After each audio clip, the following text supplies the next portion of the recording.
Sister Anne Marie, whom I know well, approached me and shared with me an inspiration that she's had for many years.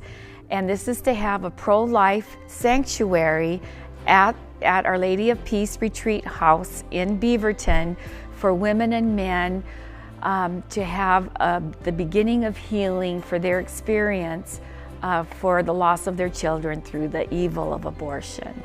When Sister approached me, I mentioned it to my husband Vince, and we have a landscape shade tree company, and he jumped on board. He was all set to help with any of the landscaping, irrigation, water features, anything of the outdoor.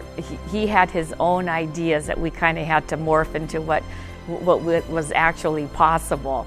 And then we talked with Jeff and Scott Peterson, who do the stonework around, a lot of it around here, and they have their ideas. And then we have Noemi that has her landscape architect ideas.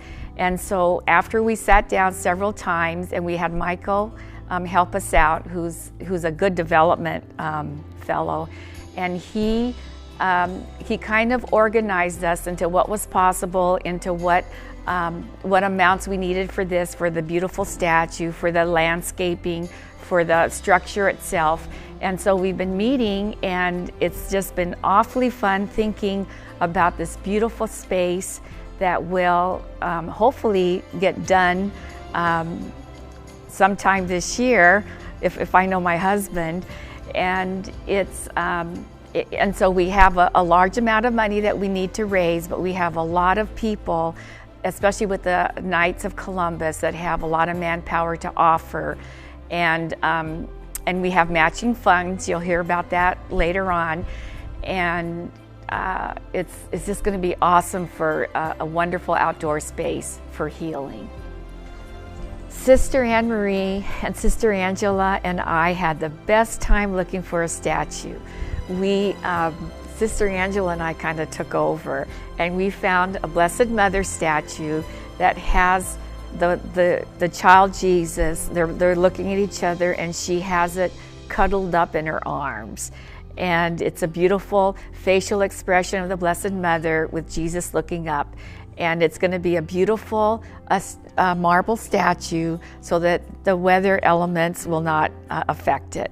And it's going to be 5 foot tall, which is probably just a little bit shorter than the actual Blessed Mother, and holding the child Jesus. One of the healing aspects of this area will be a wall where we can memorialize names of babies that have gone, and they don't need to be through abortion, through a natural cause.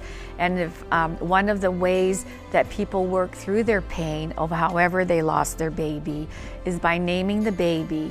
And so we will have an opportunity for people to make a plaque. And you don't need to name your baby. You can name it my little angel, my little one. It doesn't need to have a real name, but there'll be an opportunity for people to share their own individual child that was lost. So this will be a place of rest and healing and prayer for the whole Archdiocese of Oregon, but also just a safe, quiet place within the craziness of the city. It's just right off of TV Highway, and it's for anyone. It's not just for the effects, people going through the pain of abortion, just any kind of pain. Or it'll be a beautiful place to sit and pray. It'll be enclosed in a certain way and access for anyone who would like to come and visit and pray.